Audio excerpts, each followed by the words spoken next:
नामुदु मुसल्ली अला रसूलिल करीम व बाद औज़ु बिल्लाहि मिनश शैतानिर रजीम बिस्मिल्लाहिर रहमानिर रहीम रब्बि इश्रह ली सदरी व यस्सिर ली अमरी वहलुल उक़दतम मिन लिसानी यफ़क़हू क़ौली व बाद औज़ु बिल्लाहि मिनश शैतानिर रजीम बिस्मिल्लाहिर रहमानिर रहीम इक़रा बिस्मि रब्बिकल्लज़ी खलक़ खलक़ल इंसाना मिन खलक़।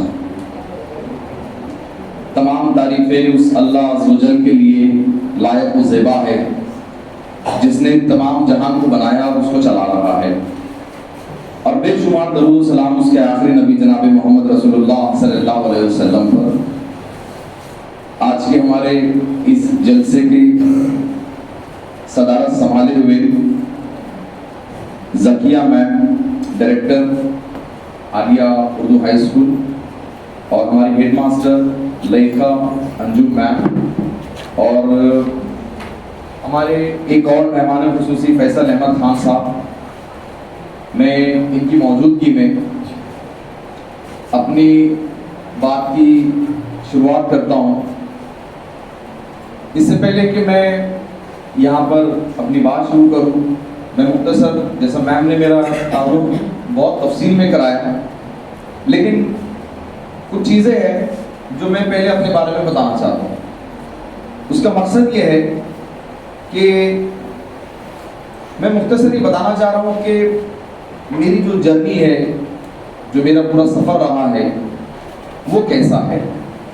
क्योंकि अगर आप इस बात को याद जहन में रखेंगे कि मेरा सफ़र कैसे रहा, मेरा तालीमी सफ़र कैसे रहा, मेरा कारोबारी सफ़र कैसे रहा, तो कहीं ना कहीं आप लोग अपने आप को ये पाएंगे कि हम भी तो ऐसे ही है, हम भी तो ऐसे ही थे, हम भी तो ऐसे ही है।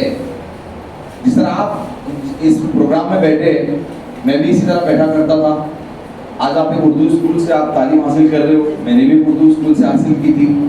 माशाल्लाह आपके स्कूल की हालत ज़्यादा बेहतर है, हमारे स्कूल की हालत तो मीन्स उस टाइम का स्कूल था, ठीक है। तो मैं पहले तो बता दूँ, मैंने एक उर्दू स्कूल से मेरा एजुकेशन कंप्लीट किया। उसके बाद मैं कॉलेज गया। घर के हालात इतने अच्छे नहीं थे कि मैं सिर्फ पढ़ सकूं। मेरे वालिद साहब का इंतकाल उस वक्त हो गया था जब मेरी उम्र महज 6 साल थी। आप अंदाज़ा लगा सकते हो कि 6 साल की उम्र में वालिद का ना होना, और फिर हम 6 भाई हम थे, तो सारी जिम्मेदारियां वालदा के ऊपर थी। क्या इनको पढ़ाया जाए या इनको काम के लिए भेजा जाए, क्योंकि जिंदा रहने के लिए कुछ ना कुछ वसाइल की ज़रूरत होती है। तो मैं अपने स्कूल के साथ साथ पार्ट टाइम जॉब भी किया करता था, और स्कूल होने के बाद फुल टाइम जॉब करने की नौबत आ गई। किसी तरह मैं इस कॉलेज और जॉब करने लगा, लेकिन जॉब करने की वजह से मैं अपनी पढ़ाई में इतना कॉन्सेंट्रेट नहीं कर पाया, तो मैं फेल हो गया। और फेल भी ऐसे हुआ कि 7 सब्जेक्ट में से 5 सब्जेक्ट में फेल हो गया। अब इतने यानी खतरनाक रिजल्ट आने के बाद आप अंदाजा लगा सकते हो कि पढ़ना तो बहुत दूर की बात है ना, पढ़ाई के नाम से भी डर लगने लगता था। तो मैंने पढ़ाई छोड़ दी। मैंने कहा कि नहीं, इन हालात में नहीं पढ़ा जा सकता है, या तो जिंदा रहा जा सकता है या पढ़ा जा सकता है। तो मैंने कहा नहीं, जिंदा रहना ज़्यादा ज़रूरी है, और मेरे साथ साथ मेरे छोटे भाइयों की भी जिम्मेदारी थी। तो मैंने पढ़ाई छोड़ दी, और करीबन 2-3 साल तक मैंने पलट कर नहीं देखा। फिर मैं ऐसे ही छोटे मोटे जॉब में मैं इन्वॉल्व रहा, बहुत छोटे मोटे जॉब में मैं इन्वॉल्व रहा, अपने आप को बचाने के लिए, अपनी फैमिली को सपोर्ट करने के लिए बहुत लो प्रोफाइल जॉब्स मैंने किए। और मैं वो बताते मुझे बिल्कुल शर्म नहीं होती है, क्योंकि मैं ये इसलिए बता रहा हूँ कि आज मैं जिस मकाम पे हूँ, आपको ये पता लगना चाहिए कि इस मकाम पे पहुँचना इतना मुश्किल भी नहीं है, और कोई आपको प्लेट में लाकर भी नहीं देगा। तो मैंने जो अपने करियर की शुरुआत की, तो मेरे करियर का सबसे पहला जॉब था, मैं गली गली घूमकर पपड़ बेचता था। अब आप आप मेरे ये ड्रेस वगैरह देखकर आप अंदाजा नहीं लगा सकते कि सर तो बहुत है ना हाई फाई लग रहे हैं, कॉलेजेस में ट्रेनिंग देते हैं। तो मैं बिल्कुल भी नहीं शर्माता हूँ कि मैंने अपने शुरुआती दौर में ये जिस स्कूल आपका जहाँ पर है, इन गलियों में घूम घूम के मैंने पकड़ बेची।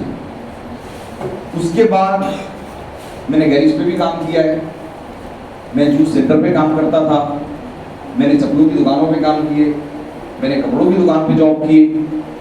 उसके बाद किसी ने मुझसे कहा कि देखो ये ऐसा कब तक चलेगा, उनको अगर हालात बदलने हैं तो तुम्हारे वालिद कोई जागीर छोड़कर गए नहीं है ना, और ना तुमको कोई सपोर्ट है। तो इस दुनिया में एक ही चीज है जो तुम्हारे हालात बदलने के लिए तुम्हारी मदद कर सकती है, और वो है तालीम। सिर्फ तालीम ही तुम्हारे हालात बदल सकती है। तो मैंने करीबन 2-2.5 साल मैंने पढ़ाई बिल्कुल छोड़ चुका था मैं। उसके बाद फिर मैंने किसी तरह से फिर 12th में एडमिशन लिया, फिर मैंने 12th पास किया, फिर ग्रेजुएशन का मेरा सफर जारी रहा। ग्रेजुएशन में बहुत ज़्यादा जिम्मेदारियां थी, तो मैं रात भर काम करता था, नाइट शिफ्ट करता था। अक्सर कंपनी में शिफ्ट चेंज होती है, एक मॉर्निंग शिफ्ट होती है, एक आफ्टरनून शिफ्ट होती है और एक नाइट शिफ्ट होती है।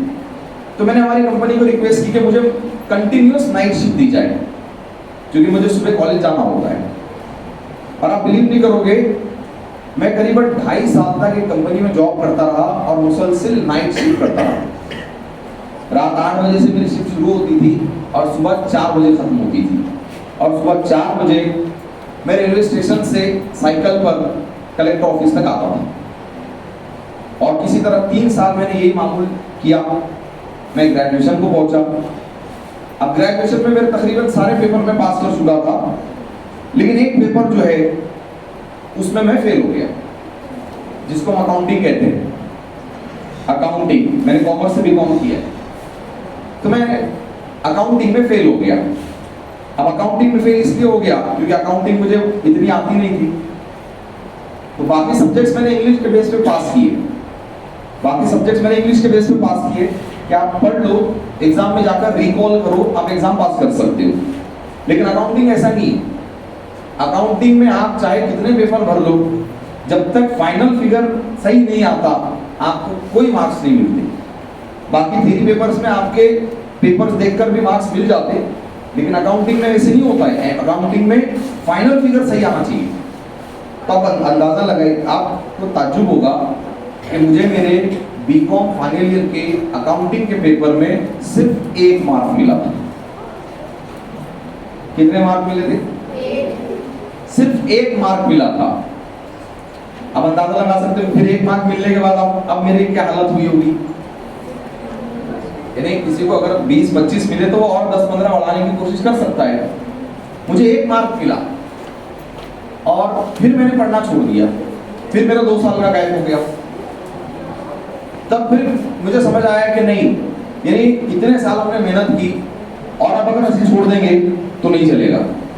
फिर मैंने ट्यूशन लगाया, अकाउंट का ट्यूशन लगाया मैंने, और मैं रात के 11:30 बजे उन सर के घर पे जाता था जो अकाउंट पढ़ाते थे। वो भी बेचारे ट्यूशन लेकर आते थे और वो मेरे सामने बैठ के दफ्तर पे खाना खाते थे और मुझे खाना खाते खाते वो पढ़ाते थे। फिर वो कहते थे मैं परवेश तुमको अलग से नहीं पढ़ा सकता, और मैं भी ये कहता था सर मैं दिन में नहीं आ सकता। तो वो रात में 11:30 बजे से 12:30 तक मेरे को 1 घंटा वो पढ़ाते थे। अल्हम्दुलिल्लाह रिजल्ट ये आया कि जब अगली बार मैंने अकाउंट का पेपर दिया तो मैंने 69 उसमें स्कोर किए। तो मुझे कितने मार्क्स मिले अकाउंट में? नहीं, पहले वाला कैसे छोड़ेंगे? 70 मार्क्स मिले मुझे। कितने मिले? 70 मार्क्स मिले। तो वो 1 मार्क को भी मैं छोड़ता नहीं। मैं कहता हूं कि देखिए, फेलियर जैसी कोई चीज नहीं होती है। जैसे हम कहते हैं ना, फेल हो गया, नाकाम हो गया, नाकामी जैसी कोई चीज ही नहीं होती है। जो कुछ भी नतीजा आता है वो आपके किए का रिजल्ट होता है, और वो रिजल्ट ये कहता है कि इतना काफी नहीं था, थोड़ा और बढ़ाओ, इतना काफी नहीं था, थोड़ा और बढ़ाओ। तो मेरा पहला मार्क्स मेमो जो था वो मुझसे ये कह रहा था कि परवेश तुमने 1 स्कोर किया है ना, तुम थोड़ा और कर सकते हो। तुम थोड़ा और कर सकते हो।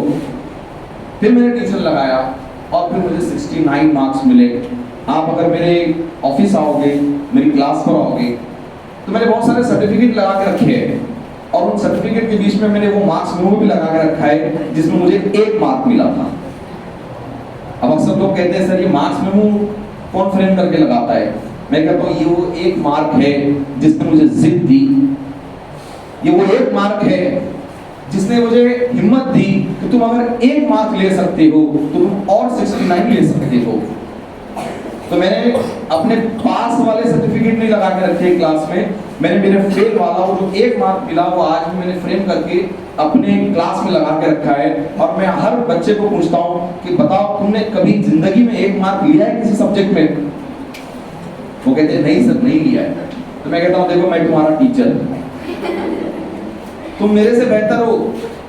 अगर मैं 1 मार्क लेकर तुमको पढ़ा सकता हूँ तो अंदाजा लगाओ तुम जिन्हें कभी 1 मार्क नहीं लिया तुम क्या नहीं कर सकते हो, तुम जिंदगी में क्या नहीं कर सकते हो। यानी वो 1 मार्क लेने वाला जिस कॉलेज से उसको 1 मार्क मिला था, अल्हम्दुलिल्लाह बाद में मैंने उस कॉलेज में एज अ प्रोफेसर ज्वाइन किया, उस कॉलेज में मैंने एज अ प्रोफेसर ज्वाइन किया। तो ये मेरी जिद है कि जब अगर किसी कॉलेज से तुम फेल भी होते हो और अगर तुम उम्मीद रखते हो कि मैं पलट कर आ सकता हूं तो तुम उस फील्ड में कुछ भी कर सकते हो। तो मैं अक्सर मेरे स्टूडेंट को एग्जांपल देता हूं कि मेरे जैसा इतना कमजोर स्टूडेंट जिसने 1 मार्क लिया और फिर वापस जाके वो उसी कॉलेज में एज अ प्रोफेसर बच्चों को पढ़ा सकता है, तो अंदाजा लगाओ तुम लोग तो वो हो जिन्होंने 35 से कम नहीं लिया होगा कभी, तो तुम क्या नहीं कर सकते हो। तो ये मेरा पूरा मैंने आपको जर्नी यहाँ पहले बताना इसलिए जरूरी समझा क्योंकि मैं ऐसा बैठे बिठाए मुझे पोजीशन नहीं मिली। अब मैं अपनी पोजीशन बताता हूँ। आज अल्हम्दुलिल्लाह मैं पूरे इंडिया चंडीगढ़ से लेके चेन्नई तक मैं ट्रेनिंग्स लेता हूँ और ट्रेनिंग्स में कॉलेज के उन ग्रेजुएट्स और पोस्ट ग्रेजुएट्स की लेता हूँ जो अब एजुकेशन खत्म करने के बाद अपना करियर शुरू करने वाले हैं।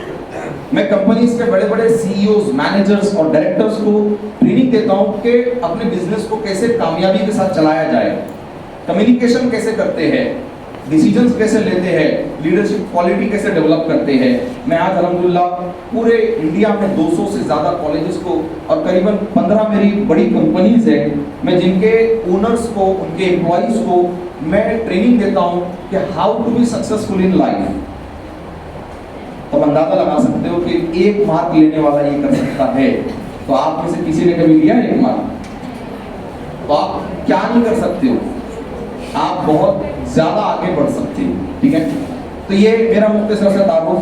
ठीक है, अब यहाँ पे हम बात शुरू करते हैं कि जिस मकसद के तहत मैं यहाँ पर आया हूँ।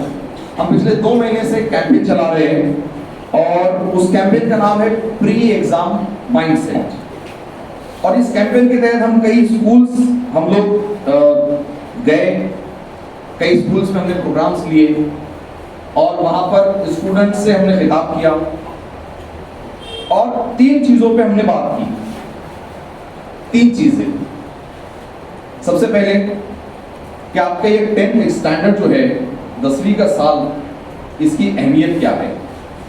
देखिए आप लोग याद रखिए, अभी आपके लिए प्री एग्जाम माइंडसेट ये हमारा कैंपेन चला है 2 महीने से, जिसमें हम सभी स्कूल्स में जाकर एक सेमिनार हमने लिया है और उसमें हम ये तीन बातों पे हम जोर दे रहे हैं। देखिए आप लोगों के बहुत जरूरी है, बहुत जरूरी है ये 3 बातें आपके लिए बहुत जरूरी है।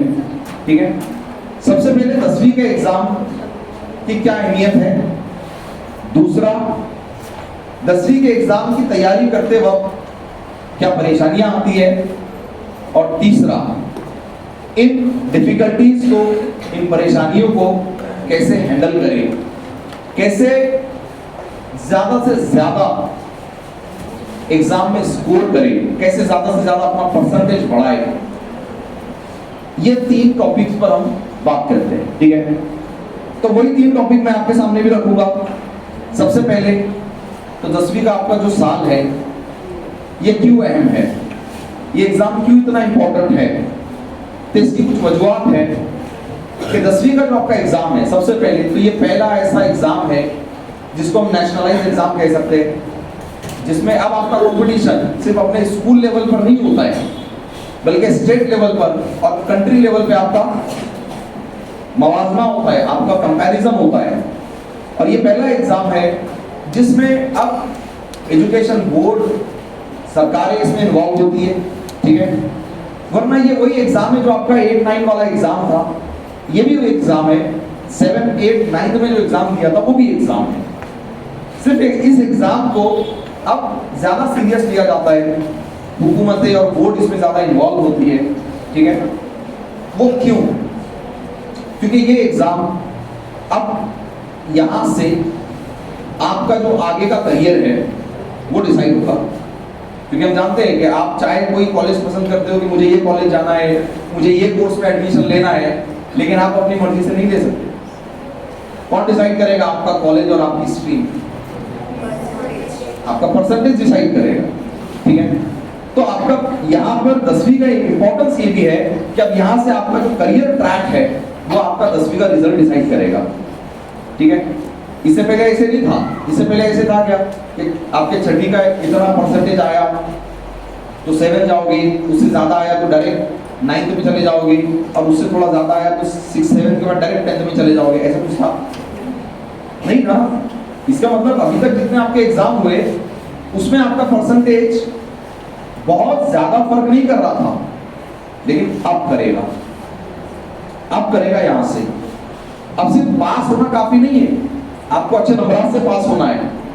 अगर आप अपनी पसंदीदा स्ट्रीम, अपनी पसंदीदा फील्ड में जाना चाहते हो तो आपको अच्छे नंबर से पास होना होगा, ठीक है। उसके बाद आपका 10वीं का जो एग्जाम है ये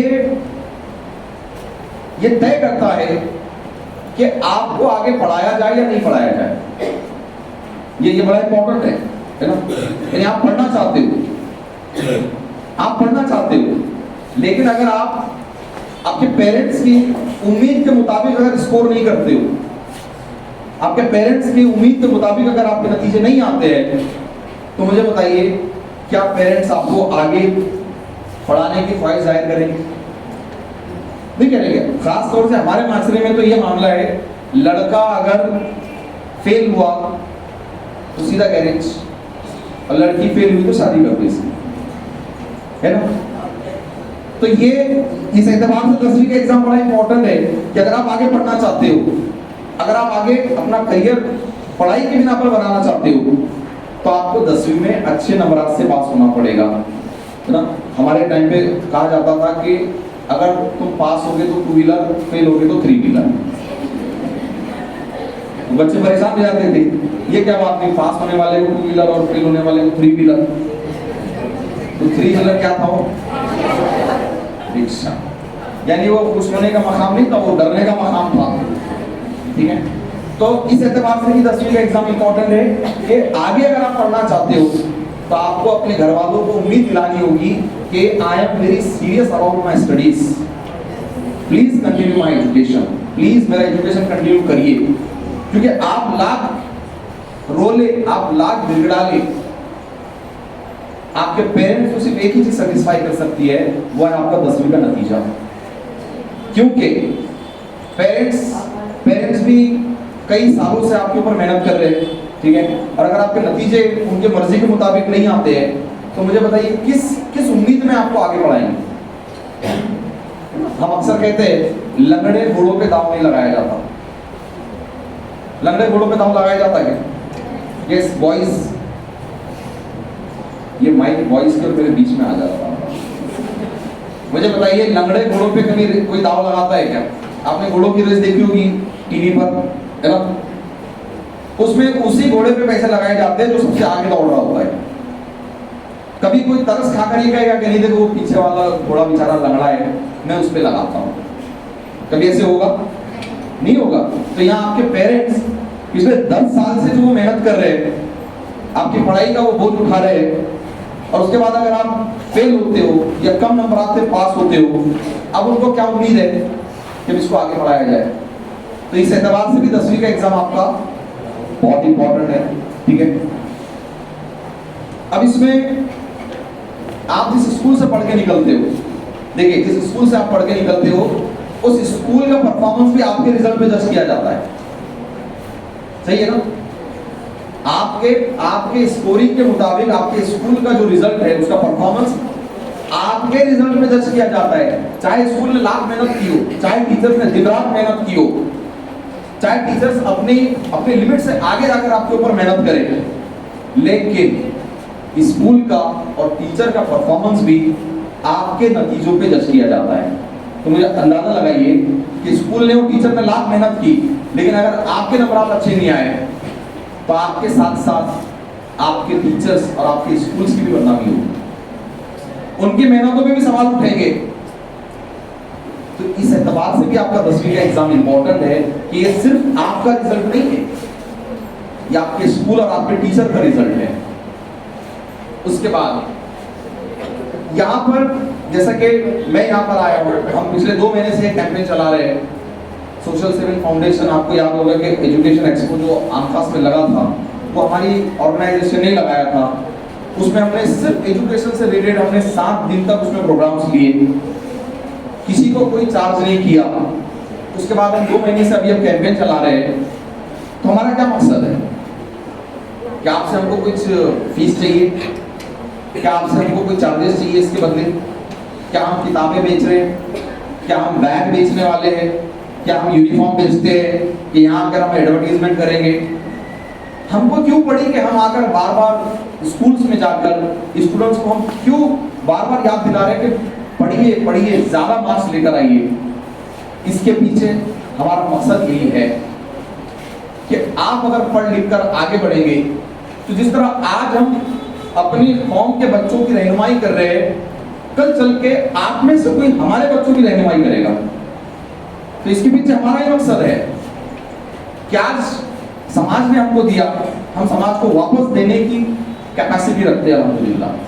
तो हम ये चाहते हैं कि आप भी इतने पावरफुल हो जाए, आप उस पोजीशन पे पहुंच जाए कि कल चल के आप भी सोसाइटी को वापस पे बैक करने की पोजीशन में आ जाए। तो ये उम्मीद लेकर हम यहाँ पर आए हैं। और अंदाजा लगाइए कि अगर इतनी हमारी मेहनत के बावजूद अगर आप 10वीं के आगे नहीं पढ़ते हो तो हमको कितनी तकलीफ होगी। हमको बार बार याद आएगा कि हमने स्कूल जाकर हमने स्टूडेंट की रहनुमाई की, लेकिन आज वो स्टूडेंट हमको गैरेज पे दिखता है, आज वो स्टूडेंट को चाय बेचता नजर आता है। तो अंदाजा लगाइए हमको कितनी तकलीफ होगी कि यार हमारी मेहनत बेकार चली। क्या कोई भी ये कोशिश करेगा? नहीं करेगा। तो आपके जो नतीजे हैं अगर ये अच्छे आते हैं तो ये हमको इंकरेज करते हैं, हमको मोटिवेट करते हैं कि यस परवेज आगे और कुछ करते हैं, आगे और एफर्ट्स लेते हैं, कुछ नए नए प्रोग्राम्स बनाते हैं और हमारे बच्चों को उसका फायदा पहुंचाते हैं। लेकिन अगर वहीं आपके नतीजे अगर कम आते हैं, आपका परसेंटेज कम आता है, तो कहीं ना कहीं हमको भी मायूसी होती है, नाउम्मीदी होती है कि नहीं कोई फायदा नहीं, कितना भी कर लो कुछ नहीं होगा।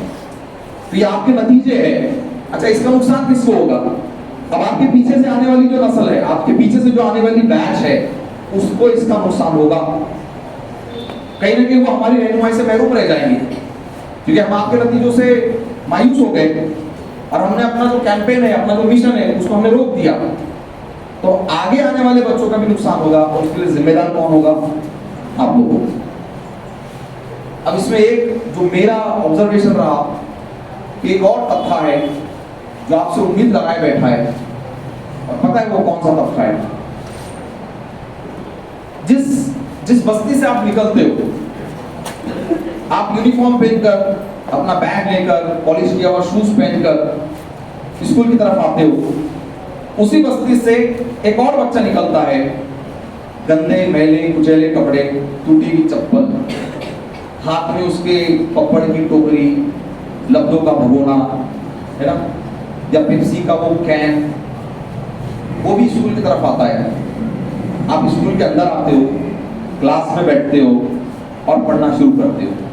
वो बाहर अपना ठेला लगाता है और इंतजार करता है कि कब आप उसके पास जाओगे, कब आप उसको 2 पैसे दोगे और वो घर जाकर अपना घर चलाएगा। लेकिन याद रखिए, वो जो बच्चा है जब वो आपको स्कूल आता देखता है, वो भी आपसे उम्मीद लगाकर बैठा है कि मैं किसी वजह से नहीं पढ़ पाया, लेकिन ये मेरा भाई पढ़ रहा है, ये मेरा भाई पढ़ रहा है, ये पढ़ लिख कर कुछ बन जाएगा और ये हमारे हालात सुधारेगा, ये पढ़ लिख कर एक पोजीशन पे पहुंच जाएगा और हमारे हालात सुधारेगा, वो इस उम्मीद में बैठा है। आप अंदाजा लगाइए, आप 10 साल पढ़ने के बावजूद अगर अपना एजुकेशन डिसकंटिन्यू करते हो और आप गैरेज पे जाते हो या आप चाय के होटल पे काम करते हो और वो बिना पढ़े लिखे, बिना पढ़े वो भी गैरेज पे जा रहा है और वो भी चाय के होटल पे काम कर रहा है, अंदाजा लगाइए आपको देखकर उसको कितनी मायूसी होगी कि मैं तो नहीं पढ़कर गैरेज पे काम कर रहा हूँ, तुम तो पढ़ रहे थे ना, तुम तो रोज स्कूल जा रहे थे ना, तुम तो अपने माँ बाप के पैसे खर्च कर रहे थे ना, तो फिर तुम पढ़ लिख कर भी गैरेज पर और मैं नहीं पढ़ लिख कर भी गैरेज पर। आपसे उम्मीद लगाकर बैठे थे वो बच्चे। तो अंदाजा लगाइए, अगर आप 10वीं के आगे अगर अच्छे मार्क्स नहीं लाते हो, अपना एजुकेशन आगे कंप्लीट नहीं करते हो, तो इन बच्चों को कितनी मायूसी होगी। तो ये अहमियत है आपके 10वीं के एग्जाम की, इसको बहुत सीरियस लेने की जरूरत है। मुझे कई स्कूल्स में कहा गया कि ये सेशन 10वीं की शुरुआत में रखने की जरूरत है, शुरुआत में रखने की जरूरत है। ठीक है, मैंने कहा देर आए दुरुस्त आए, और जैसा मैं 1 मार्क से 69 तक आ सकता हूं, तो अभी आपके पास भी टाइम है ना। अब हम बात करते हैं कि एग्जाम की तैयारी में हमारे प्रॉब्लम्स क्या आते हैं। तो हमने इसके ऊपर पूरी रिसर्च की, मैंने करीबन 15 पेज की रिपोर्ट तैयार की है कि difficulties during exams and how to tackle them, कि एग्जाम की तैयारी करते वक्त क्या प्रॉब्लम्स आते हैं और उनको हैंडल कैसे किया जाए। तो कुछ मुख्तसर से पॉइंट्स में लूंगा, वक्त हमारे पास है नहीं ज़्यादा। सबसे पहले जब मैंने बच्चों से इंटरेक्ट किया, जब बहुत सारे स्कूल से मैं पूछने लगा, तो हमने ये पाया कि पढ़ते वक्त यानी स्टडी करते टाइम अक्सर बच्चे कहते हैं कि सर पढ़ाई में मन नहीं लगता, है ना, ऐसे पढ़ाई में मन ही नहीं लगता सर। ठीक है, तो पढ़ाई में मन क्यों नहीं लगता? क्योंकि हम पढ़ने का मकसद भूल गए। हमको स्कूल में क्यों एडमिट किया था हम भी भूल जाते हैं और हमारे पेरेंट्स भी भूल जाते हैं। तो यहाँ पर अगर आपका पढ़ाई में मन नहीं लग रहा, तो आप अपने आप को एक बार याद दिलाइए कि मैं रोज स्कूल क्यों आता हूँ, मैं अपने माँ बाप के इतने पैसे क्यों खर्च करता हूँ, मैं टीचर्स का, स्कूल्स का इतना वक्त क्यों लेता हूँ, क्या मकसद है स्कूल आने का। ठीक है, जब आपको मकसद याद रहेगा ना, तब आपका मन लगेगा और आपको ऐसा बाहर से मोटिवेशन की जरूरत नहीं होगी। आपको हर मिनट, हर सेकंड आपके जहन में एक ही बात रहेगी कि मेरे 10 साल पढ़ने का मकसद मुझे याद है। और अब मकसद क्या होना चाहिए? मकसद ये है कि अगर मैं अच्छे नंबरात से पास होता हूं, तो फिर मेरे लिए एक सुनहरा मुस्तकबिल मेरा इंतजार कर रहा है। और दूसरा, अगर मैं पास नहीं होता हूं, अगर मैं अच्छे नंबरात से पास नहीं होता हूं, तो फिर या तो मेरी पढ़ाई रोकी जाएगी, और अगर पढ़ाई रोकी गई तो फिर मुझे वो बहुत ही लो प्रोफाइल जॉब में मुझे अटक के रहना पड़ेगा। अब दुकान पे बिठा देंगे या गैरेज पे भेज देंगे, और मैं ये नहीं करना चाहता। तो यहाँ 2 ही चीजें आपको मोटिवेट करेगी कंटिन्यूअसली स्टडी करने पर। एक तो एक सुनहरे मुस्तकबिल का ख्वाब, और दूसरा एक बहुत खतरनाक और दर्दनाक मुस्तकबिल अगर मैं नहीं पढ़ पाया तो। इसको हमारी लैंग्वेज में कहते हैं कि hope of reward and fear of punishment. अब होप ऑफ रिवॉर्ड बहुत कम काम करता है। बचपन से हमारे माँ बाप, टीचर्स ये कहते हैं कि बेटे पढ़ोगे तो बड़े हो जाओगे, पढ़ोगे तो बड़े हो जाओगे, लेकिन ये चीज हमको ज्यादा असर नहीं करती। असर ये करती है कि पढ़ो नहीं तो भीख मांगोगे, पढ़ो नहीं तो बकरियां चलाओगे, पढ़ो नहीं तो गली गली घूमकर तुम भंगार जमा करने की नौबत आ जाएगी तुम्हारे ऊपर। पढ़ो नहीं तो कोई तुम्हारी इज्जत नहीं करेगा, पढ़ो नहीं तो कोई तुमको अपने नजदीक खड़ा नहीं रखेगा, पढ़ो तुम्हारी जान, माल, इज्जत और आबरू पर हमला होगा, पढ़ो नहीं तो तुम समाज पर बोझ बन जाओगे, और कोई बोझ अपने सर पे नहीं लगता, तुमको उतार के फेंक दिया जाएगा। तो यहाँ हमको, अगर आपको पढ़ाई में मन नहीं लगता है तो दो ही बातें याद रखना है, पढ़ने से क्या फायदे होंगे और नहीं पढ़ने के क्या नुकसान। ठीक है। दूसरा जो चैलेंज है, डिस्ट्रैक्शन।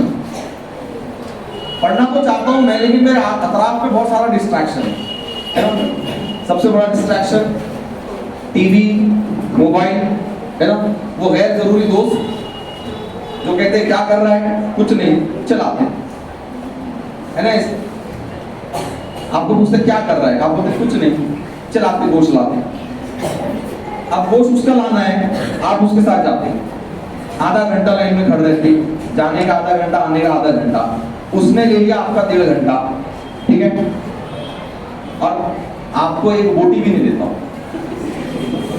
देता क्या? कभी ऐसे बोलता क्या, तू मेरे साथ आया था गोश्त लाने, मम्मी वो मेरा दोस्त आया था गोश्त लाने, चलो 1 प्लेट उसके घर भी भेजो। तो फिर क्यों जा रहे हैं आप? उसका काम है, क्या उससे थैली नहीं उठती? उसे थैली नहीं उठती, आप क्यों जा रहे हैं उसके साथ, है ना। तो डिस्ट्रैक्शन हमारे पास बहुत ज्यादा है। ठीक है। मैं तो उम्मीद कर रहा था कि अगर यहाँ पेरेंट्स होते तो मैं खास पेरेंट्स के लिए मैं कुछ चीजें मैं तैयार करके लाया था, लेकिन एक मेरा वीडियो मैंने यूट्यूब पे डाला है, मैं आप लोगों से कहूंगा कि पेरेंट्स के साथ शेयर करें। ठीक है। तो डिस्ट्रैक्शन टीवी है, मोबाइल है। ठीक है। और अक्सर होता क्या है ना कि जब बच्चा 10वीं में आता है तो पेरेंट्स उसको याद दिलाते हैं कि बेटा ये क्या कर रहा है, तेरा 10वीं का साल है, अरे टीवी देख रहा है, 10वीं का साल है, बाहर घूम रहा है, 10वीं का साल है। लेकिन जब एग्जाम नजदीक आते हैं तो कहीं ना कहीं पेरेंट्स भूल जाते हैं कि बच्चे का 10वीं का साल है। अब बच्चों को नौबत आ जाती है कि जब अब्बा बोलते हैं मैं अभी आता तो दुकान पे बैठे, तो अब बच्चे को बोलना पड़ता अब्बा मेरा 10वीं का साल है। जब मम्मी बोलती है चलो तैयार हो मामू की शादी में जाना है, तो तब बच्ची को बोलना पड़ता है अम्मी 10वीं का साल है ना। तो यहाँ पर ये आपको करना पड़ेगा, या आप लोगों को करना पड़ेगा। ठीक है। किसी भी तरह का डिस्ट्रैक्शन पहले तो खुद से अवॉइड करो। ठीक है। लेकिन अगर घर वाले आपको कोई ऐसे काम में मुलविस कर रहे हैं जो आपका पढ़ाई से मन हटा देता है या आपका ज्यादा टाइम ले लेता है, तो अपने घर वालों को अब याद दिलाओ कि अम्मी मैं खिचड़ी खा लूंगा, गोश्त लाने मत भेजो मेरे को काफी बोले से, मैं खा लूंगा खिचड़ी, मेरा 10वीं का साल है ना। साफ सफाई के लिए अगर पूरा घर निकाल दिया होगा तो कहना मम्मी एग्जाम के बाद मेरा 10वीं का साल है। ये आपको याद दिलाना पड़ेगा। मैं तो कहता हूँ घर में लिखकर लगाओ, जगह जगह बिल्कुल लिखकर लगाना है आपको, दरवाजे पे लगाओ, खिड़कियों पे लगाओ, अपने दीवारों पे लगाओ, मेरा 10वीं का साल है। क्योंकि देखिए पेरेंट्स बेचारे वो भी भूल जाते हैं कभी, है ना। मम्मी घर के कामों में भूल जाती है कि आपका 10वीं का साल है, पापा बाहर के कामों में भूल जाते हैं, पापा बाहर से आते टीवी चालू करते, बोलते मैं काम करके थक गया, मेरे को टीवी देखना। तो टीवी के ऊपर लिख के लगाओ, ऊपर मेरा 10वीं का साल है, समझ रहे आप। ठीक है। तो यहाँ पे आपको करना क्या होगा, अगर डिस्ट्रैक्शंस है तो डिस्ट्रैक्शन आपको दूर करना है। आस पड़ोस में बोल दो, कोई अगर बहुत जोर से टेप बजाता होगा उनको भी बोल कर आओ अंकल मेरा 10वीं का साल है। वो सब्जी वाले आते हैं ना बेचने को, बहुत चिल्लाते बेचारे, उनको भी बोलो अंकल आपको नहीं, आप नहीं चाहते मैं पढ़ लिख कर कलेक्टर बनूं। वो बेचारे नरम दिल होते हैं, उनसे टेढ़ी बात नहीं करना, उनको उम्मीद दिला, उनको बोला अंकल आप नहीं चाहते मैं कलेक्टर बनूं, कमिश्नर बनूं, तो बोला बिल्कुल बेटे मैं चाहता हूँ। तो आप गली में आए ना थोड़ा धीरे आवाज में बोलिए, बहुत जोरों से चिल्लाते मैं केले ले लो, आलू ले लो, बैंगन ले लो।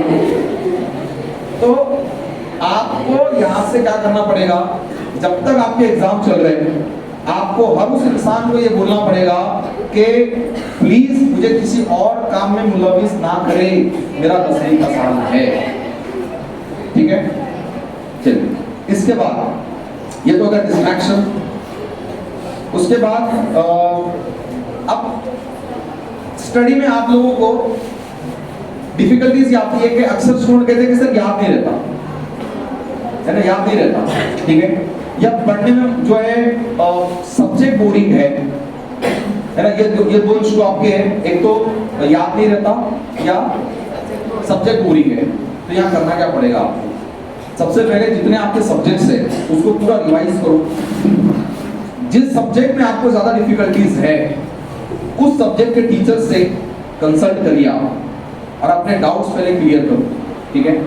और अपनी लर्निंग को थोड़ा इंटरेस्टिंग बनाओ, लर्निंग को इंटरेस्टिंग बनाओ। देखिए आपके जितने सब्जेक्ट्स है, मैं समझता हूँ जितने आपके सब्जेक्ट्स है, इन सब्जेक्ट से रिलेटेड कुछ ना कुछ ग्राफिक्स, एनिमेशंस, डायग्राम्स गूगल पे अवेलेबल होंगे, उनके बड़े बड़े पोस्टर निकालो। स्पेशली जो सब्जेक्ट, जो लेसन आपके लिए डिफिकल्ट है उसको है ना एक फोटो की शक्ल में लेकर आओ, अपने घर में लगाओ, आते जाते उसको देखो, ठीक है। क्योंकि देखिए पढ़ने में कुछ लोगों को टेक्स्ट पढ़ते ही समझ आ जाता है, कुछ लोगों को जब तक ग्राफ नहीं देखे तब तक उनको समझ नहीं आता है, कुछ लोगों को एनिमेशन देखना पड़ता है, कुछ लोगों को कुछ सब्जेक्ट को वीडियो की शक्ल में देखना पड़ता है, तब उनको वो चीज समझ आती है। तो अपने सब्जेक्ट्स को पहले सारे रिवाइज करो, जहां जिस सब्जेक्ट में डिफिकल्टी है अपने टीचर से कंसल्ट करो, ठीक है। और उसको अलग अलग तरह से पढ़ने की कोशिश करो। जैसा साइंस अगर आपका सब्जेक्ट है और साइंस में कोई अगर आपको कोई चीज समझ नहीं आ रही है तो उससे रिलेटेड कुछ फोटोज डाउनलोड करो, उसके बड़े पोस्टर्स बनाओ, अब उसको पोस्टर के जरिए समझने की कोशिश करो, ठीक है। ये हो सकता है। इसके अलावा अपने घर में एक स्टडी कॉर्नर बनाएं, स्टडी कॉर्नर। मैं रूम नहीं कह रहा हूं, अगर रूम है तो बहुत अच्छी बात है। आपके घर में अगर समझो एक ऐसा रूम है जो भंगार से भरा पड़ा है ना, जहाँ से सामान पड़ा है, कम से कम एग्जाम के दौरान उसको खाली करो और वहां पढ़ने के लिए बैठिए। क्योंकि हमारा मामला क्या है कि हम कैसा पढ़ते हैं, आज सोफे पे बैठ के पढ़ता, कल पलंग पे पढ़ के बैठता, तीसरे दिन टेरिस पे जाके पढ़ता, है ना। तो ऐसे नहीं चलेगा। देखिए स्टडी जो होती है ना, पढ़ने से ना एक पढ़ाई का आपका एक फिक्स जोन होना चाहिए। क्योंकि साइकोलॉजिकली जब आप उस एरिया में आते हो आपके जहन में सिर्फ पढ़ाई आती है। जैसा आप स्कूल आते हो, स्कूल में आते ही आपको सारे सब्जेक्ट्स ये वो सब ऑटोमेटिक याद आते हैं, क्योंकि दिस इज लर्निंग जोन। तो उस जोन में आते ही आपके सारे जो कंसेप्ट्स है वो रिकॉल होने चाहिए, ठीक है। तो मैं कह रहा हूं अगर आपके पास एक एक्स्ट्रा रूम है उसको स्टडी रूम बनाइए, या अगर आपका एक ही रूम का घर है उसको 4 कोने होते हैं। एक कोने में आपका बेड है, एक कोने में मम्मी का किचन है, एक कोने में दरवाजा है, चौथा कोने पे कब्जा कर लो, बिल्कुल कब्जा कर लो, सारा वहां से सामान हटाने लगाओ। जैसे ये कोना अगर है वहां से पूरा सामान हटाने लगाओ, वहां लिख के लगाओ स्टडी कॉर्नर, बिल्कुल लिख के लगाओ स्टडी कॉर्नर। और अपनी सारी किताबें पेन पेंसिल वहां पर ले जाके रखो। देखिए मैं आपको चैलेंज के साथ बोलता हूं, आप जब भी उस कॉर्नर में पहुंचेंगे ना ऑटोमेटिकली आपके अंदर एक एनर्जी आएगी, पढ़ने का आपका इंटरेस्ट बढ़ेगा और आपका पढ़ाई में मन भी लगेगा। तो सबसे पहले पढ़ने का अपने घर में एक एरिया फिक्स करो, उसको नाम दो लर्निंग जोन, स्टडी जोन, ठीक है। और सारी पढ़ने की चीजें वहां पे रखो और कोशिश करो कि वहां पर कोई बाहर की आवाजें नहीं आती हो, ठीक है। मच्छर नहीं काटते हो, हवा आती हो, लाइट भी सफिशिएंट है। देखिए सबसे बड़ा इशू हमारे पास क्या है, हमारे घरों में ना जितनी लाइट होनी चाहिए उतनी लाइट हम मुहैया नहीं करा रहे। तो यहाँ प्रॉब्लम क्या है पता है आपको, आपकी आंखों से दिख नहीं रहा तो जहन एक्सेप्ट नहीं कर रहा, और जहन क्या कर रहा, सब्जेक्ट बोरिंग है। तो सफिशिएंट लाइट, जहां पढ़ने बैठ रहे हो वहां पे सफिशिएंट लाइट लगाओ, एक लाइट एक्स्ट्रा लगाओ, ताकि जो चीज आप पढ़ रहे हो वो क्लियरली दिखाई दे। जब आंखों को क्लियरली दिखेगा तब जहन उसमें इन्वॉल्व होगा और तब आपका पढ़ने में मन लगेगा। तो पढ़ने के लिए ये टेक्निक्स आपको इस्तेमाल करनी पड़ेगी, ठीक है। इसके साथ साथ देखिए रिसोर्सेस, पढ़ने के लिए जो चीजें जरूरी है वो सारी चीजों का इंतजाम करो, सारी चीजें, पेन पेंसिल बुक जो भी लगता है उन चीजों का, भले आपका मोबाइल बेचना पड़े, मम्मी का मोबाइल बेच दो, वैसे मम्मी को मोबाइल की जरूरत नहीं रहती ज्यादा, पापा को रहती, ठीक है। भले ही बोलो मम्मी ये मोबाइल बेचो, मेरे को ये किताबें चाहिए। रिसोर्सेज जमा करिए आप, देखिए आपका लाख पढ़ने में मन होगा, लाख आप मोटिवेटेड होंगे, लाख आपको अपने करियर की अहमियत पता है, लेकिन अगर रिसोर्सेस नहीं होंगे तो क्या करेंगे, किताब ही नहीं है, बुक नहीं है, पेन पेंसिल नहीं है, तो रिसोर्सेस कहीं से भी हासिल करिए, उधार लेकर हासिल करिए, लेकिन रिसोर्सेस लेकर आए। जैसे मैंने कहा लाइट लगाइए।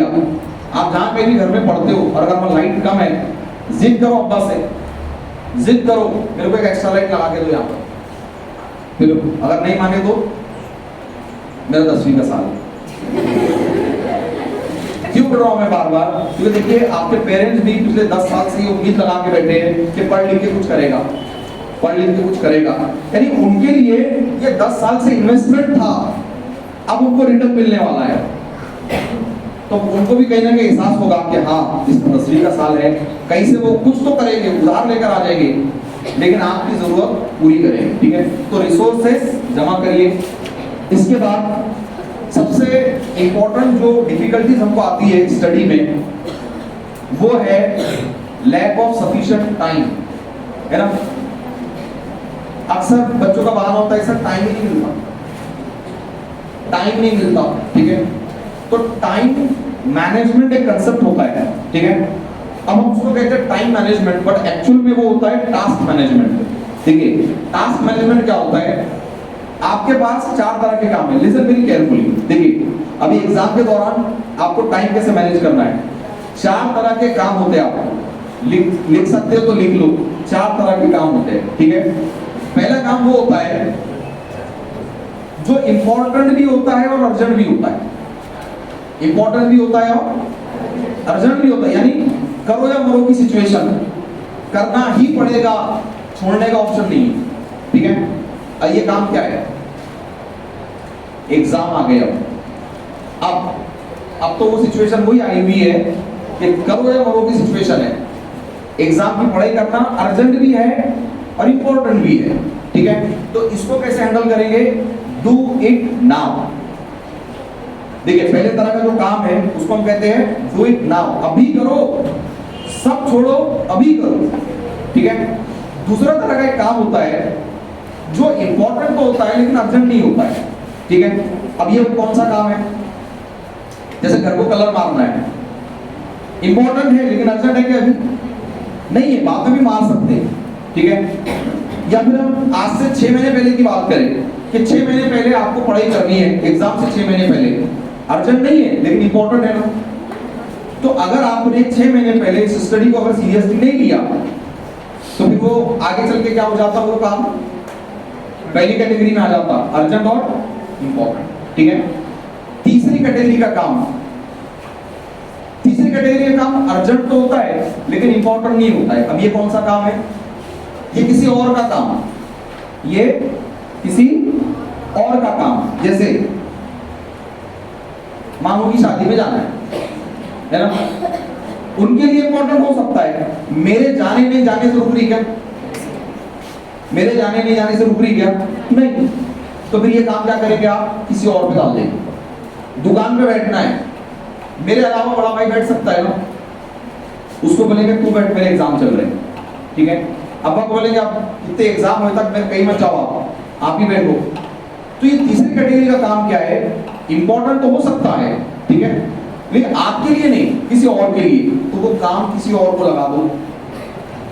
जैसे कि मैं अक्सर पेरेंट्स को बोलता हूं कि जब आपके बच्चों के एग्जाम आ जाए तब आप भले ही खाना आप खुद पकाते होंगे, कपड़े आप खुद धोते होंगे, उतने 1 महीने के लिए कपड़े वाली भी रखो, खाना पकाने वाली भी रखो और अपना पूरा वक्त अपने बच्चों को दो। क्योंकि कपड़े कोई और धो सकता है, खाना कोई और पका सकता है, लेकिन आपके बच्चों पे कॉन्सेंट्रेट आप ही को करना है। तो ये है तीसरी कैटेगरी कि वो काम जो आपको दिया जा रहा है लेकिन उसके अलावा आप वो काम कोई और भी कर सकता है। ठीक है, और चौथा काम, सारे टाइम वेस्ट, ना इंपॉर्टेंट और ना ही अर्जेंट। ठीक है, जैसे टीवी देखना, मोबाइल खेलना, वो वहां मैच चल रहा देखने जाना, है ना, ये सब क्या है? ना इंपॉर्टेंट है ना अर्जेंट है, इसको क्या करेंगे? अवॉइड। ठीक है, तो यहाँ पे टाइम मैनेज नहीं होगा, टास्क मैनेज होगा। टास्क कि हमारे दिन भर के जितने काम है उसमें आपको बिल्कुल नहीं राइट और रॉन्ग करना पड़ेगा। हाँ ये मैं करना है, ये नहीं करना है, ये करना है, ये नहीं करना है, और ज्यादा से ज्यादा टाइम आपको रिजर्व करना है अपनी स्टडीज के लिए। ठीक है, चलिए। अब इसके ये कुछ मैंने आपको सॉल्यूशंस यहाँ पे दिए। अब कुछ और मेरे सजेशंस है कि आपको मेहनत बहुत करनी है, अच्छे मार्क्स लाने हैं, ठीक है, क्योंकि जितना अच्छा आपका परसेंटेज होगा उतना आगे का सफर आपके लिए इजी होगा, ठीक है।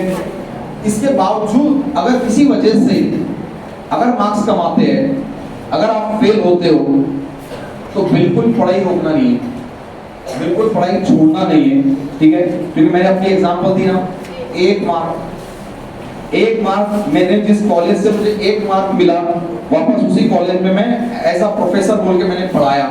तो आप लोग अल्हम्दुलिल्लाह मेरे से बहुत ज़्यादा बेहतर कर सकते हो, ठीक है। अब कुछ मुख्तसर से मैं मशवरे आपको दूंगा, उसके बाद इंशाल्लाह हम यही खत्म मैं रुकूंगा, शायद वक्त बहुत ज़्यादा हो गया है। तो मेरा यही मशवरा है कि never stop learning, never stop learning, ठीक है। पढ़ाई कभी मत छोड़ो, क्योंकि मैंने आपको मेरी एग्जांपल दी, मैंने अपने लाइफ में 2 बार पढ़ाई छोड़कर मैं वापस आया और अल्हम्दुलिल्लाह इस पढ़ाई से मेरे हालात बदले, ठीक है। तो अभी एग्जाम का वक्त है, आप पूरा जोर लगा लो, क्योंकि जितना अच्छा परफॉर्मेंस आपका 10th में होगा उसके आगे का ट्रैक आपके लिए बहुत आसान होगा, खुशगवार होगा और आपकी मर्जी के मुताबिक होगा, ठीक है। वरना अगर आपका परफॉर्मेंस ठीक नहीं रहा तो आपको बहुत मुश्किलात का सामना करना पड़ेगा। कई लोगों को आपको समझाते बैठना पड़ेगा कि नहीं नहीं अभी मेरा कम आया लेकिन मैं आगे मेहनत करूंगा। बहुत मुश्किल होता है घर वालों को समझाना कि अगर आप 10वीं में कम मार्क्स लाते हो, ये समझाना मुश्किल होता है कि मैं आगे मेहनत करूंगा, ठीक है। तो एक पूरा जोर लगा दो, आप यहाँ से जितने भी दिन आपके पास बचे हैं पूरा जोर लगा दो, ठीक है। पूरा वक्त अपना पढ़ाई में दो, सिर्फ खाने और सोने के अलावा आपका पूरा वक्त सिर्फ और सिर्फ आपकी पढ़ाई पे जाना चाहिए। और अगर किसी को कुछ पूछने की जरूरत पड़े तो बिल्कुल मत हिचकिचाओ, बिल्कुल। कोई सब्जेक्ट में कोई अगर आपको नहीं समझ आ रही बात, बार बार टीचर को कंसल्ट करो। स्कूल छूटने के बाद मैं तो स्कूल को सजेशन दूंगा कि 10वीं के बच्चों के लिए खुसूसी तौर पे एक एरिया छोड़ दे कि वो वहाँ पर आकर बैठे, वहाँ आकर वो एक दूसरे से डिस्कस करें और ग्रुप स्टडी करें। क्योंकि ग्रुप स्टडी का फायदा ये होता है कि एक स्टूडेंट अगर एक सब्जेक्ट में वीक है तो वो ग्रुप में दूसरा बच्चा उसमें स्ट्रांग होता है। वो अगर सब्जेक्ट में वीक है, कोई और उस सब्जेक्ट में स्ट्रांग होता है। तो मैं आप लोगों को सजेशन दूंगा कि अगर आप स्टडी कर रहे हो तो ग्रुप बनाकर स्टडी करिए, ठीक है, और एक दूसरे को उसमें हेल्प करें, ठीक है। और जैसे आपका एक फेयरवेल है तो मेरी नेक ख्वाहिशात आपके साथ, but remember this is the beginning, this is not the end, ठीक है। क्योंकि अब यहाँ से आप जो है एक प्रोफेशनल की लाइफ आपकी शुरू होगी, ठीक है। 10वीं तक आप स्टूडेंट रहते हो, 10वीं के बाद आप एक पर्टिकुलर फील्ड में जाते हो तो अब क्या हो, अब आप एक जिम्मेदार शहरी हो, आप एक ऑफिसर हो। क्योंकि आप जैसे कॉलेज जाते हो, कॉलेज में हम स्ट्रीम चूज करते ना, आर्ट्स लेना है, साइंस लेना है, कॉमर्स लेना है, तो ये क्या कर रहे हो, हम एक पर्टिकुलर फील्ड में जा रहे हैं। तो अब आप स्टूडेंट नहीं रहे, अब आप एक प्रोफेशनल हो गए, अब आप एक ऑफिसर्स की लाइफ आप जीने वाले हो, ठीक है। तो ये ऑफिसर की लाइफ के लिए आपको ऑफिसर वाला एटीट्यूड लाना पड़ेगा, ऑफिसर वाले हैबिट्स डेवलप करने पड़ेंगे। तो अभी से अपने आप को याद दिलाओ कि मैं उस तरह का इंसान बनना चाहता हूँ, तो मेरे अंदर वो क्वालिटीज होनी चाहिए, मेरे अंदर वो हैबिट्स होनी चाहिए, मेरी आदतें उस इंसान से मिलनी चाहिए जिसकी तरह मैं बनना चाहता हूँ, ठीक है। तो मैं उम्मीद करता हूँ कि मैंने यहाँ पर आप लोगों के साथ जो कुछ भी बातें की इसका आपको फायदा होगा, ठीक है। और इंशाल्लाह आपके जो नतीजे हैं वो बहुत ज़्यादा सेटिस्फाई होंगे, बहुत ज़्यादा हाई स्कोरिंग आप करोगे, जिस पर न सिर्फ आपके स्कूल टीचर्स और पेरेंट्स को, बल्कि हम जैसे लोग जो मुसलसिल तालीमी शोबे में हम मेहनत कर रहे हैं, हमको भी फख्र महसूस हो, हमको भी हिम्मत अफजाई हो कि हाँ इस मिशन को आगे बढ़ाया जा सकता है। अब अगर इसमें आपके कुछ सवाल हो तो मैं सवाल का जवाब दे देता हूँ। यस, कोई अगर आपका सवाल हो रिलेटेड टू एनीथिंग, कुछ भी, कोई भी, आप कोई भी क्वेश्चन अगर आपका है एग्जाम की तैयारी को लेकर, आप पूछ सकते हैं। यस वॉइस, कोई भी सवाल आपका अगर है, क्योंकि देखिए मैंने एक जनरल बात कही है, लेकिन आप में से हर एक के प्रॉब्लम्स अलग अलग है ना, सबके अलग अलग है, हर एक का फैमिली बैकग्राउंड अलग है, ठीक है, हर एक का मोहल्ला अलग अलग है, ठीक है।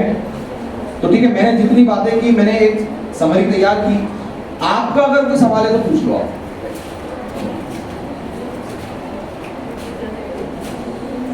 कोई सवाल नहीं? टीचर्स का कोई सवाल हो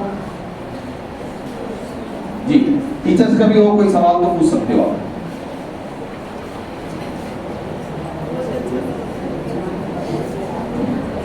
कोई भी सवाल? हाँ, यस।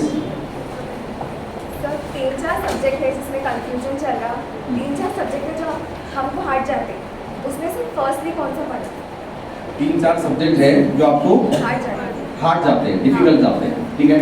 तो देखिए, जो सबसे ज्यादा डिफिकल्ट है सबसे पहले उसको हाथ में लेंगे, ठीक है, क्योंकि अभी आपके पास एनर्जी है, एक्साइटमेंट है, ठीक है, टाइम है, ठीक है, तो सबसे पहले उसको लेंगे जो सबसे ज्यादा डिफिकल्ट। देखिए, डिफिकल्ट सब्जेक्ट नहीं होता है, जैसा जिस सब्जेक्ट आपको डिफिकल्ट है किसी और के लिए वो इजी है, और जो सब्जेक्ट उसको डिफिकल्ट है वो आपके लिए इजी है।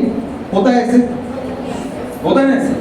जैसे कि भाई मैं मेरे को इंग्लिश में अल्हम्दुलिल्लाह शुरू से बहुत महारत रही, लेकिन मेरा मैथ्स बहुत कमजोर रहा, और कई लोग ऐसे जिनको मैथ्स में बहुत महारत होती है, उनका इंग्लिश कमजोर होता है। तो ये क्यों होता है, पहले आपको ये वजह जानना पड़ेगी कैसे क्यों होता है।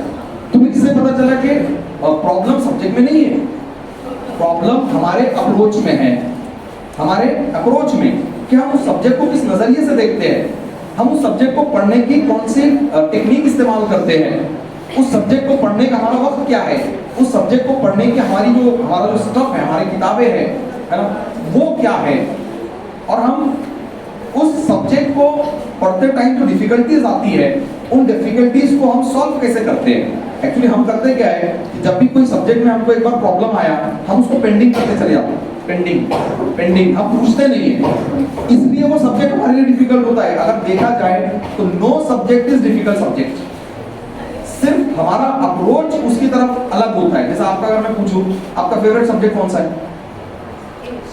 इंग्लिश है, ठीक है।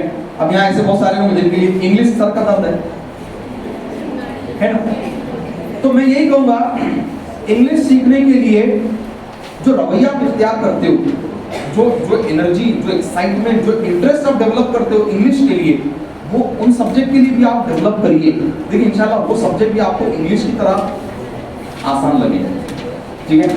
तो सिर्फ अप्रोच का फर्क है। देखिए मैं कहता हूँ नो सब्जेक्ट इज डिफिकल्ट, सिर्फ हमारा ना उस सब्जेक्ट को देखने का जो नजरिया है, उसको पढ़ने का जो हमारा तरीका है, कहीं ना कहीं वो रॉन्ग हो रहा है, इसलिए वो सब्जेक्ट हमारे लिए डिफिकल्ट हो गई, ठीक है। तो थोड़ा सा अपने अप्रोच में चेंज लेकर आओ, ठीक है, इंशाल्लाह वो सब्जेक्ट आपके लिए आसान होगा, ठीक है। Again any more question? और देखिए पढ़ने के तरीके के ताल्लुक से ना यूट्यूब पर और गूगल में ना इतने अच्छी टेक्निक्स है कि हाउ टू स्टडी वेल, ऐसे कई टेक्निक्स है जिसमें आपको वो टेक्निक्स का इस्तेमाल करो, आप उसके वो टेक्निक जो बताई जा रही है उसके मुताबिक पढ़ने की कोशिश करें आप, ठीक है। Again any more question? No question? चलिए, तो यहाँ पर स्कूल मैनेजमेंट ने मुझे बुलाया, आप लोगों ने मुझे सुना, मैं आप लोगों का बहुत बहुत शुक्रगुजार हूँ, और अल्लाह से दुआ करता हूँ कि आप सब अपने इम्तिहानात में बेहतरीन परफॉर्मेंस दें और अपनी तालीम को जारी रखें, और जिस उम्मीद से आपको 10 साल तक पढ़ाया गया आगे भी उसी उम्मीद से आपको पढ़ाया जाए, और आप उन उम्मीदों पर पूरा उतरो, और आगे चल के ना सिर्फ अपनी फैमिली बल्कि अपनी सोसाइटी को सपोर्ट करने के आप काबिल हो जाओ, ठीक है। तो बहुत बहुत शुक्रिया, जज़ाकुमुल्लाह खैर, थैंक यू।